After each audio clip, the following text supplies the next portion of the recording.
Okay. Anytime. All right, roll.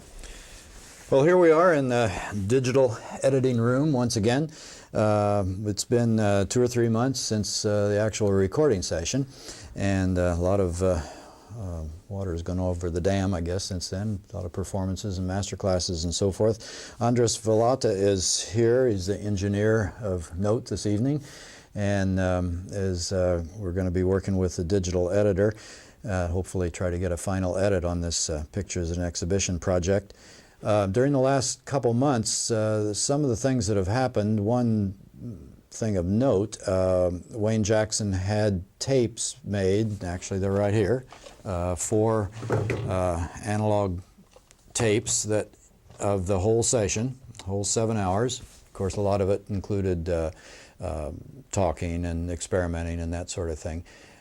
Sent those tapes to me with the idea that I was to choose the best takes out of those 100 or so takes. I did that. Took a better part of a day, maybe more than a day, and sent the results of that to Andres, and in score form. I don't know, do you have yours there? Tried to mark them in red. Can you see that? Mm-hmm. So that he would see where take so and so stopped and another take would begin, and he worked on them on his own. And then what we're doing today is to come in and see if these takes actually work. See if they go together right, see if the music is right, tempos are correct, and all that style and all that sort of thing. And the other problem that I want to address is that the analog tapes don't sound nearly as good as the tapes that we're going to be working with here. This is a DAT, isn't it, or basically? Or it's essentially a video medium that was converted into an audio form, and it gives us the capability to record at much higher resolution that even a DAT would let us do. Okay. Well, I've noticed that the sound in here is much different than what I was listening to at home, and so we may very well hear some things that I hadn't heard before, and they may be plus or minus, depends on which way we go with it. I think this step is fascinating, what little I've done with this over the last few years. We used to call this step splicing. When I was back in the 70s, I guess, and even 60s, when I was with the Philadelphia Orchestra, everything was, my experts in the room can challenge me, but as I recall, everything was done on tape. Actually, before that, everything was done just direct to disc, before there were tapes, and then tapes came in, and that allowed a lot of splicing, which was really a physical splice. And then a few years ago, they came back to the direct-to-disc idea. I haven't heard too much about that for a while, but with the analog tape splicing, that was actually a physical thing where they took a razor blade and sliced it off where you wanted to make an insert, usually on an angle, as I recall, and then butted those two pieces together and put a piece of tape across them, Scotch tape. And of course, that was rather crude by today's standards, and you could hear it too, but sometimes. But some guys were really, really good at that. Today we use an entirely different mechanism. It's all digital, and I'd like Andres to take us through some of this and show us a little bit about how this machine works. So I'm going to turn it over to you. Okay. Okay, we're speeding. Okay. Well, as Dee mentioned before, back in the glory days of audio and when everything was recorded in analog form, all the post-production and editing, which is what we're doing here today, was also done in the analog form. And as he mentioned, you would take a reel-to-reel machine like this, and you'd actually listen in slow motion forward and reverse to where you wanted to make your cut and physically cut the tape with a razor blade at an angle. And the angle would allow essentially a fade out from the previous bit of audio that you wanted to use into a fade in into the new audio. The angle would facilitate that. Today, we've, through the evolution of digital audio technology, we've garnered the use of the heavy intensive math that is specific to digital audio, and that gives us the opportunity to have much more complex editing capabilities. And so no longer are we stuck with just having to make a physical cut into the tape that's potentially destructive. To now we can audition things, and we can make much more detailed and accurate work with the digital audio workstation.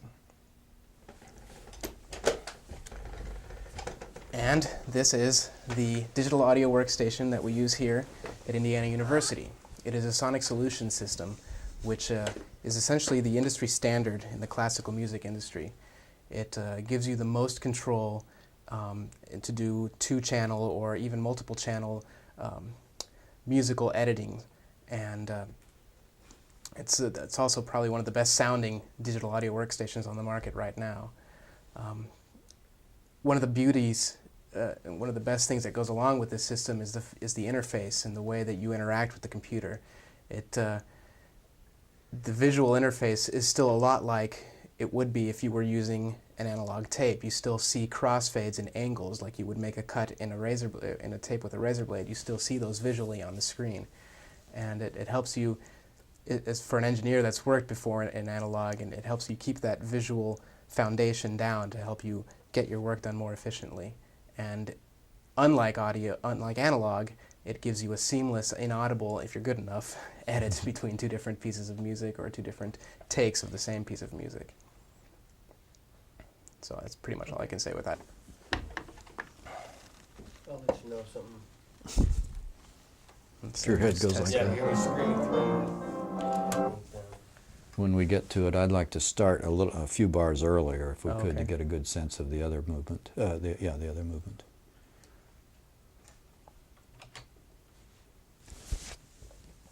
Yeah.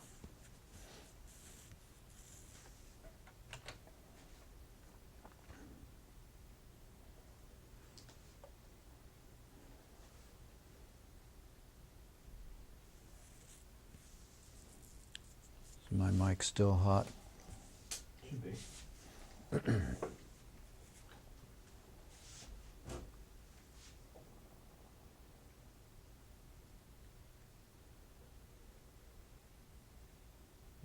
so we're just move the mouse a little bit. I'm rolling tape here, so Okay. I think you're doing something. All right. Do you want me to go ahead?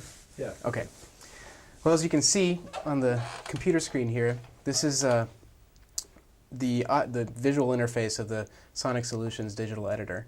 And if you can see the mouse here, these top 2 windows are the end result of my arduous work into assembling pictures at an exhibition together.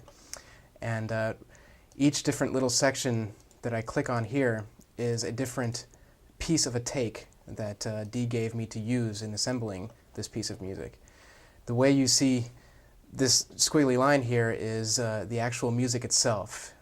The up and down is how loud it is, and the left to right is actual music progressing as time elapses. So as I play the music, you'll see a blue line move across the screen, and the musical notes and the attack will coincide with these large peaks and dips. These orangish pink sort of lines are the actual crossfades themselves, and I'll zoom in here so you guys can get a good example of what I meant before by diagonal razor blade cuts. It gives you an idea that, for example, the audio here will begin to lower in volume as this one on this side will begin to raise in volume. This helps create a seamless joining of 2 normally disjunct pieces of music. I'll zoom out again so it'll make it, we can watch the audio go by.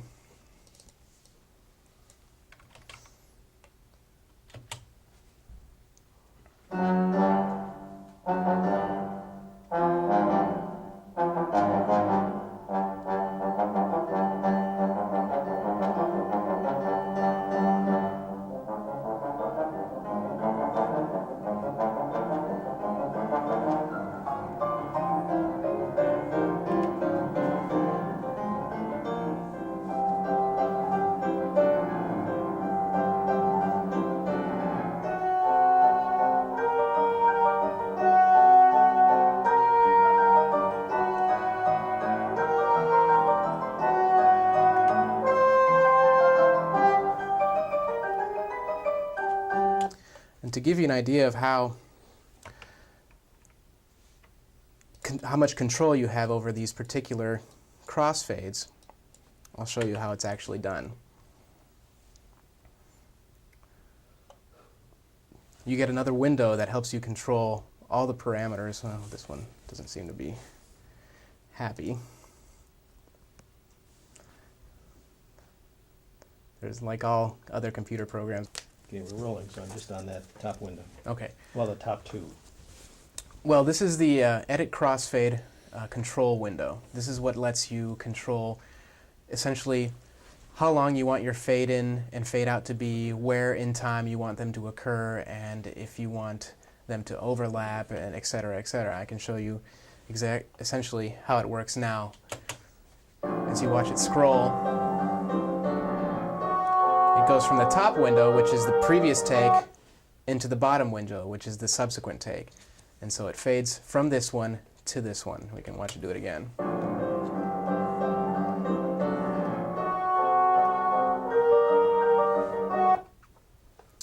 And then you've got control over a whole bunch of different parameters. For example, I could change the duration of the fade. I could change how far they overlap from each other. And I could move the absolute point from where I want the actual splice to occur. And that's what gives you so much control. In a lot of cases, there'll be times when there'll be different timbres in the music from the previous take to the second take, where that would require a more subtle fade from one to the other. And in that case, what I generally do is make a longer fade in, so there's still music playing from the previous take while the new take is coming on, so that the two identical bits of music play together, and it sort of fades the two timbres together at the same time, which helps cause the illusion of a natural flow from one to the other. And so you just keep assembling the piece of music as you go along. You first edit, and then you attach your second edit onto that, and you go from there. And what we do is we take the master tapes that were used in the session, and we hook them up directly into the computer. And the computer will function as a mixing console, much like you see here in the analog world. You get control over exactly what you want to send where, at what level, and finally you can what you want it to output, and you can assign different things to go different places. And as you record in essentially a raw piece of audio, which I can show you down here, that has no edit information in it whatsoever. It's just that, for example, I want to use the first 10 bars of a piece. I can go ahead and record the first 12, and then after I've recorded the first 12, choose exactly what bit of audio I wanted to use from that first take. For example, here, you'll notice there's talking, and then the music will begin. So from this window, I choose what piece of music I actually want to use.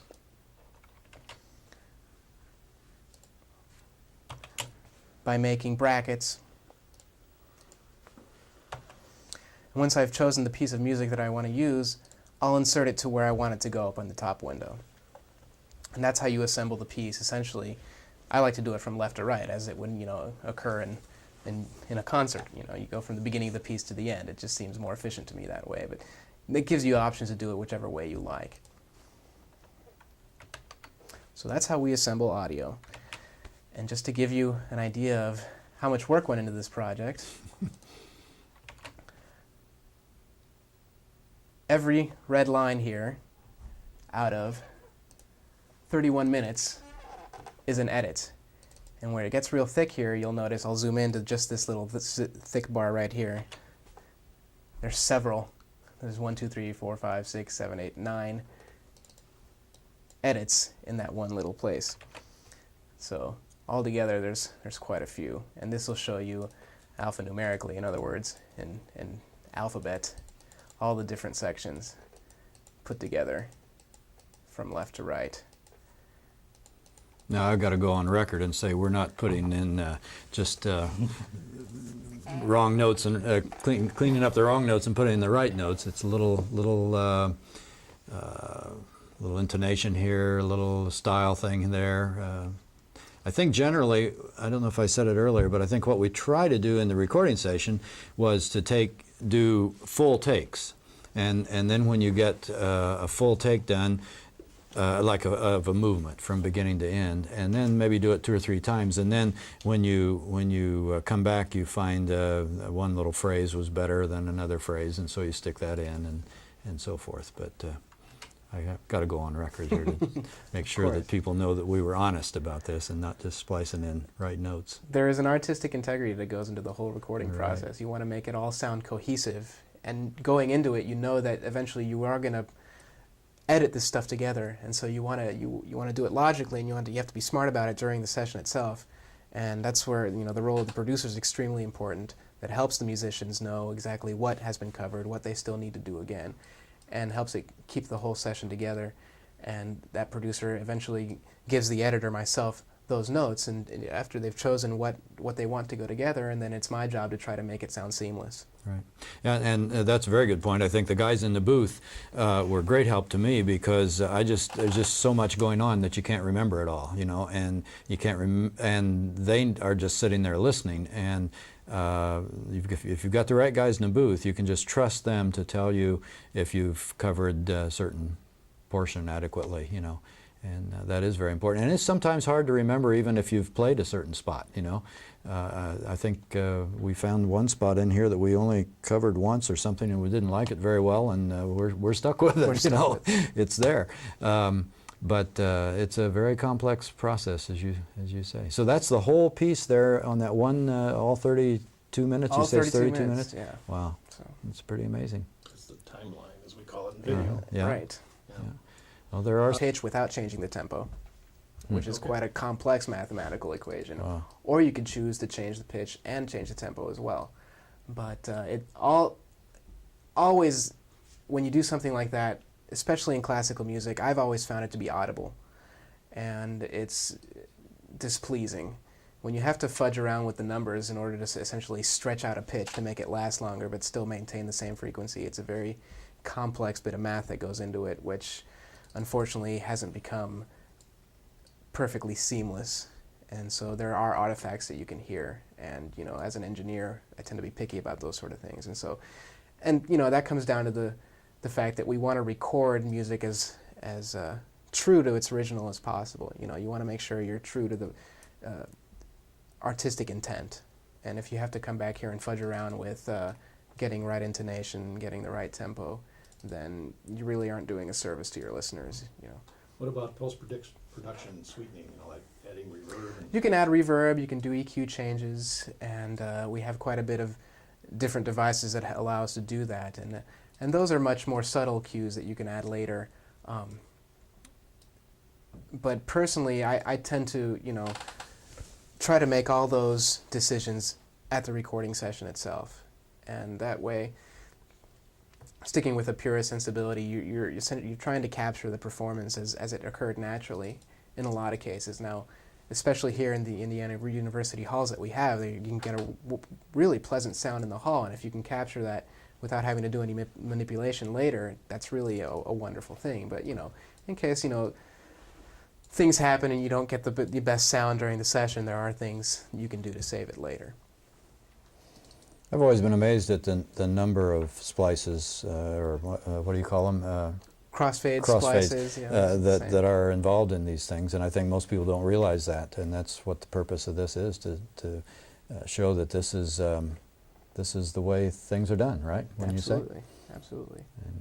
And I'm also amazed how now you and I got together the other day and did some work, and we didn't have any trouble with tempo or pitch or anything like that, just even though it may have been something that was done later in the session or something, it came right in, and that's, I think, pretty, it's a tribute to the musicianship involved in the session. Well, absolutely. we knew the piece pretty well, but Yeah, and that would be a real problem, I think, if it wasn't something that you knew well, or was a session where you're just reading the music or something. Might come in a little faster. You do, well, another thing would be like talking about dynamics. Mhm. Dynamics Right, are natural. right. You don't inflate the dynamics. Would you bring up hiss and tape noise or digital noise? Well, what we do here, for example, when you this was recorded on 24-bit digital tape, and 24-bit is much higher than 16-bit, which is the normal digital format that you listen to on a CD. CDs are 16 bits and DATs are 16 bits. And 24 bits gives you the potential of a much louder signal being recorded to tape, as well as much more resolution, much more natural sound to even the quiet passages. And we input that 24-bit signal into the computer, and you work in 24 bits. Every edit here, everything that we do inside the computer, any changes that we do are done at 24-bit resolution. And then when we have to make the CD, we have to eventually convert that to 16-bit so you can play it on a regular CD player. And one of the steps that we do to make it sound essentially loud enough on the CD is a process called normalizing, where the computer will find the loudest piece, the loudest note on the entire CD, and we'll make that note be the loudest note that can be played back on the CD, and we'll bring up everything accordingly. And so, sure, the entire noise floor might come up, but it's also allows you to listen at normal volumes without having to turn up your stereo, which will introduce much more noise than this would ever do. And so you get much more of efficient playback that way. But we don't do, in classical recording, we don't do any dynamic compression, which is the norm in a lot of pop music, which lets you record CDs at conceptually really loud levels, but the fact is that the dynamics aren't changing hardly at all. Whereas in classical music, you can go from pianissimo to fortissimo, and it can be something that scares you out of your seat, and we want to be able to maintain that when you listen to it at home. Okay. Is there anything else? Yeah, that's not when they play things over the radio, though. Those are all compressed, right? Those are all compressed. Start that again. Yeah. However, when you play that same CD over a radio, that's compressed. That is compressed. That's in order for the way that radio broadcasts with frequency modulation. You can't have too loud of a signal because it tends to overlap into other stations' frequency ranges.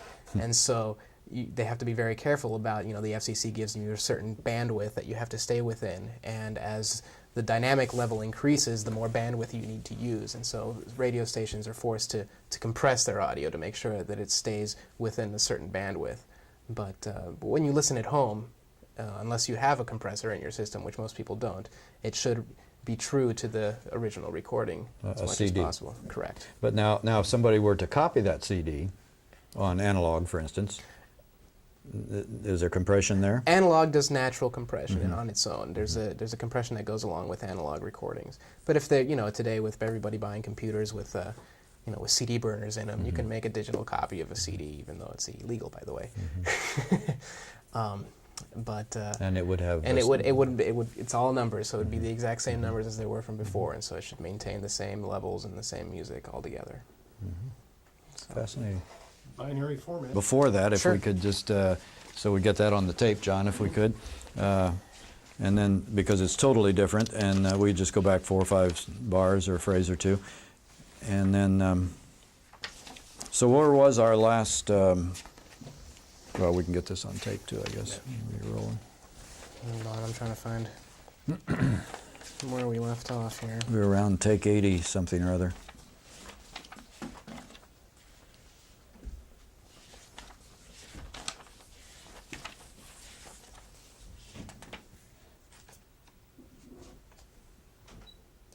'86 was the beginning of Baba Yaga.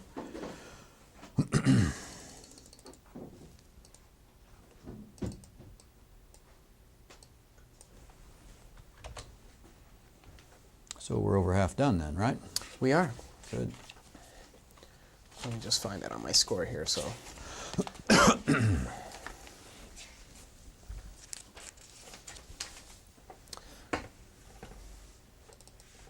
I'll start at The previous splice would be okay.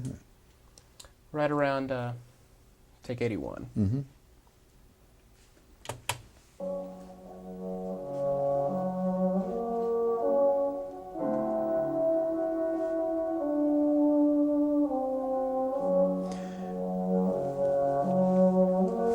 Travis, can we hear this louder in this room? Sure. Because it seems like it should be louder. It'll get really loud in a few minutes. But.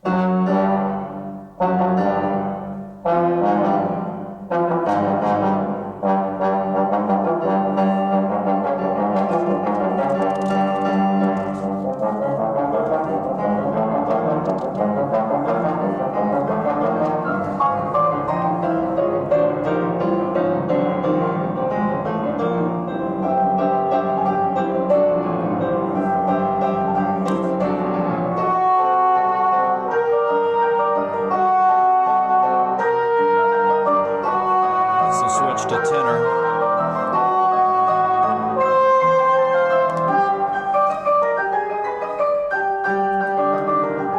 Back to bass trombone.